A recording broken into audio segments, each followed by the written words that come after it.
Hello guys, welcome to Rumi Story Tales. Subscribe to my channel, please! Once upon a time, in a grand castle nestled in a faraway land, lived a handsome but cold-hearted prince. He had everything he could ever want, except for one crucial thing: kindness. One bitter winter night, a knock came at the castle door. An old, hunched woman stood shivering in the cold, holding a single perfect rose. "Please, kind sir," she pleaded, "shelter me from this biting cold, and in return, I shall give you this beautiful rose." The prince scoffed at her offering. "A rose for a place at my table? Take your petals and go beg somewhere else." But as he turned her away, the old woman's form began to shimmer and change. She transformed into a beautiful, powerful enchantress. Her voice echoed with magic. "Because you cannot see the beauty within others, you shall live as the monster you truly are on the inside."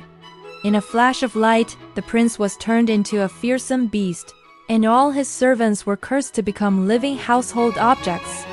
The red rose the enchantress had offered was now enchanted. If the prince could not find someone to love him and earn their love in return before the last petal fell, he would remain a beast forever. Not far from the cursed castle, in a quiet little village, lived a bright and curious girl named Belle. Unlike the other villagers, Belle wasn't interested in gossip or fancy clothes. She loved to lose herself in books and dreamed of grand adventures. Belle's greatest love was for her father, Maurice, a sweet-natured but slightly eccentric inventor. One day, Maurice set out for a fair, taking a path through the dense forest. A storm brewed, and he lost his way, eventually stumbling upon the beast's dark and foreboding castle. Seeking refuge, he entered, but the beast, enraged by the intrusion, captured him and threw him into a cold, dark dungeon. When Maurice's horse returned to the village alone, Belle knew something was terribly wrong. She bravely rode through the woods, following the horse's tracks until she reached the imposing castle. There she found her father locked away. Desperate to save him, she faced the terrifying beast and made a selfless offer. "Let my father go, and I will take his place." The beast, surprised by her courage, agreed to the exchange. Belle was now his prisoner. At first, Belle was terrified of the beast and the gloomy castle, but she soon discovered it was a place of wonders. The castle was full of magical talking objects. There was Lumiere, a charming candelabra; Cogsworth, a fuzzy but well-meaning clock; and Mrs. Potts, a motherly teapot. They treated her with warmth and kindness, hoping she would be the one to break the spell. Slowly, as days turned into weeks, Belle began to see beyond the beast's monstrous exterior. He showed her his magnificent library, a paradise for a book lover like her. They shared meals, took walks in the snow-covered gardens, and even had a snowball fight. Belle's laughter began to fill the castle halls, and the beast found himself changing. He learned to be gentle, to be kind. An unlikely friendship blossomed between them, and with it, the first stirrings of love.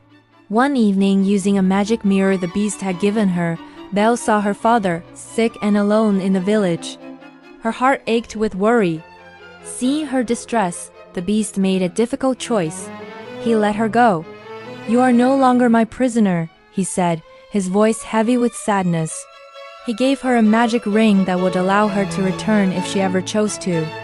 A week passed, and back in her village, Belle had a terrifying dream. She saw the beast, lying weak and dying in his castle. The final petal was about to fall from the enchanted rose. With the ring, she rushed back to his side, finding him just as she had dreamed, collapsed on the castle balcony. "Please," she cried, her tears falling onto his fur, "please don't leave me. I love you." As she whispered those words, a magical light surrounded the beast. He began to rise, his monstrous form melting away, transforming back into the handsome prince he once was. The curse was broken. From that day forward, the prince and Belle ruled the kingdom together, their lives filled with true happiness. They had both learned the most important lesson of all, that real beauty isn't something you can see with your eyes. It is found only within the heart. Thanks for watching, and don't forget to follow for more magical stories.